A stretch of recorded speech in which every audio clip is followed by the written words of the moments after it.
दोस्तों इमेजिन करो गुड़गांव की गर्मी 45 डिग्री टेम्परेचर आप अपनी ईवी को लेके गए हैं चार्जिंग स्टेशन पर और कार ऑलरेडी गर्म है और उस टाइम आप चार्जिंग पे लगाते हो कार को और सडनली फैन जैसी आवाज आना शुरू हो जाती है। उस मोमेंट पे दोस्तों दिमाग में तीन सवाल तो जरूर आते हैं। पहला कि क्या बैटरी ओवरहीट हो रही है, क्या ये बैटरी को जो कार की बैटरी है उसको डैमेज कर सकता है, और क्या इतनी गर्मी में आपको डायरेक्ट डीसी चार्जर से कार को चार्ज करना भी चाहिए या नहीं, ये सेफ है भी या नहीं। तो आज की इस वीडियो में मैं आपको ईवी चार्जिंग का रियल ट्रुथ बताऊंगा बिना किसी हाइप। और अगर आप ईवी यूज कर रहे हो या फिर ईवी लेने का प्लान कर रहे हो तो ये वीडियो स्पेशली इंडियन समर्स के लिए मस्ट वॉच है। तो चलिए वीडियो को शुरू करते हैं। मैं हूं सौरभ और आप देख रहे हैं ऑल अबाउट ईवीज। सबसे पहले दोस्तों बेसिक समझते हैं। ईवीज में होती है लिथियम आयन बैटरीज और ये बैटरीज हीट से थोड़ा सेंसिटिव होती हैं। अगर मैं आइडल टेम्परेचर की बात करूं इन बैटरीज का तो वो लगभग 20 टू 30 डिग्री होता है। और इंडियन समर्स में जो टेम्परेचर है वो लगभग 40 टू 45 डिग्री तक चला जाता है। तो हाँ, बैटरी पे स्ट्रेस तो पड़ता है इस वजह से, लेकिन एक इंपॉर्टेंट चीज है, हर ईवी में होता है बीएमएस यानी कि बैटरी मैनेजमेंट सिस्टम।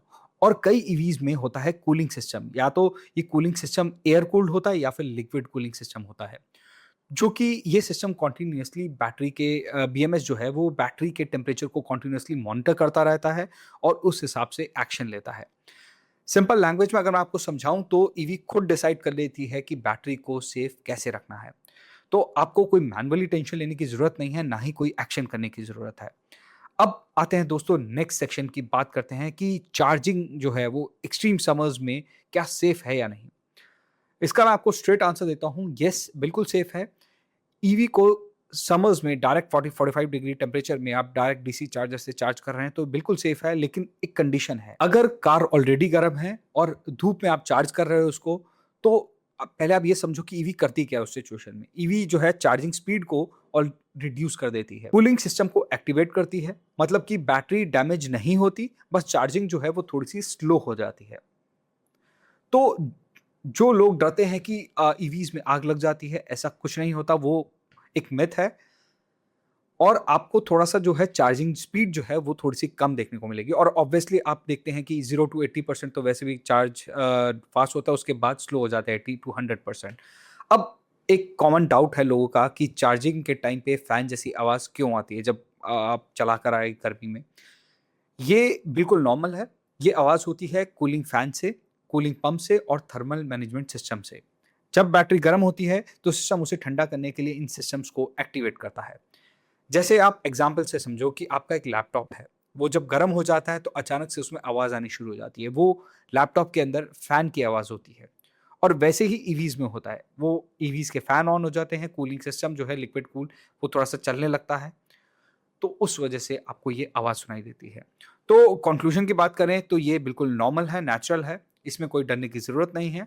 अब एक नेक्स्ट कॉन्सेप्ट को समझते हैं, fast charging versus slow charge. दोस्तों फास्ट चार्जिंग करता क्या है? फास्ट चार्जिंग आपको हाई करंट देता है, डीसी चार्जर है, 60 किलोवाट का है, 80 का है, तो ये आपको हाई करंट देता है। इससे बैटरी जल्दी चार्ज होती है, लेकिन बैटरी में हीट भी ज़्यादा जनरेट होती है। और स्लो चार्जिंग में हीट कम जनरेट होती है, बैटरी के लिए ये थोड़ी-सी स्मूदर मानी जाती है। इसका सिंपल रूल है, समर्स में चार्जिंग जो है वो स्लो चार्जिंग बेटर होती है क्योंकि हीट ऑलरेडी है।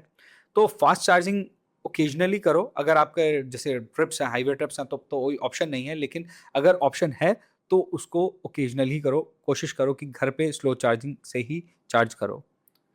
अब स्पेशली अगर बहुत ज़्यादा गर्मी हो तो आप थोड़ा-सा अवॉइड ही करो।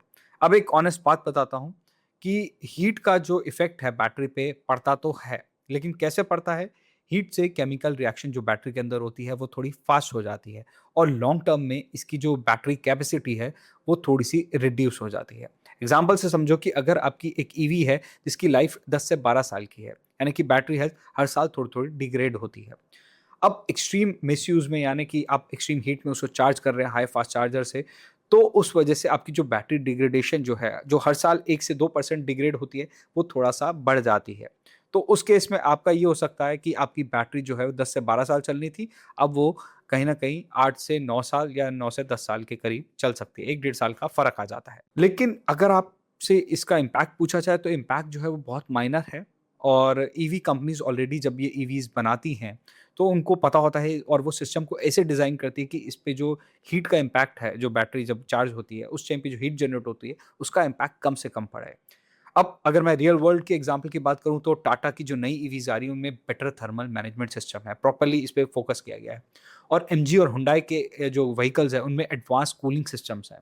मतलब वो बैटरी को एक टेम्परेचर पे रीच करते ही वो कूलिंग सिस्टम एक्टिवेट हो जाता है। तो मॉडर्न ईवीज़ जितनी भी हैं वो ऑलरेडी इंडियन कंडीशंस के लिए ऑप्टिमाइज़ हैं। इसीलिए आज की ईवीज़ में ओवरहीटिंग का रिस्क नहीं होता और कंट्रोल में होता है।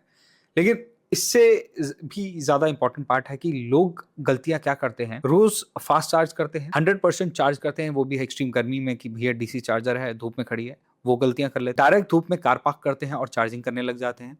लॉन्ग ड्राइव के बाद इमीडिएटली आप डीसी चार्जर लगा देते हो, तो ये सब गलतियाँ थोड़ी-सी अवॉइड करोगे तो इससे आपकी बैटरी हेल्थ है, वो इम्प्रूव रहेगी, अच्छी रहेगी, तो कहीं न कहीं 10 साल बाद भी जो आपकी रेंज है, जो आप बोल रहे हो बैटरी हेल्थ गिरती है, वो कम गिरेगी और आपकी रेंज जो है उसमें डिफरेंस थोड़ा-सा कम देखने को मिलेगा।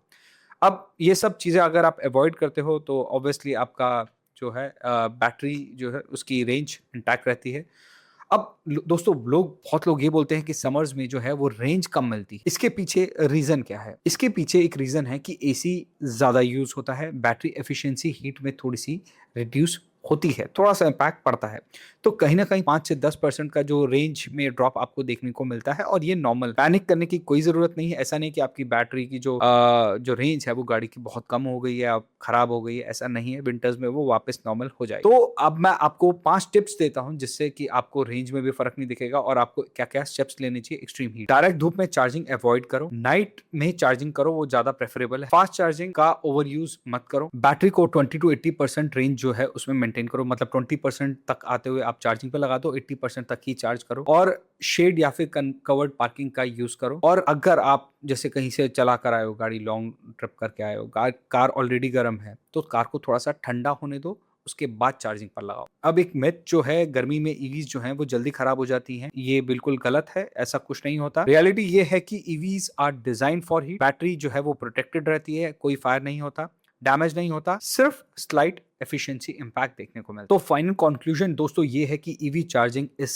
In summers is completely safe, noise जो आती है वो नॉर्मल है, हीट मैनेज जो होती है बीएमएस के थ्रू ऑटोमेटिकली हो जाती है। बस आपको स्मार्ट यूसेज को फॉलो करना है और ये सब स्टेप से आप अपनी जो बैटरी हेल्थ है उसको भी मेंटेन करके रख सकते हैं अगले 10 साल तक। तो दोस्तों ये थी इन्फॉर्मेशन।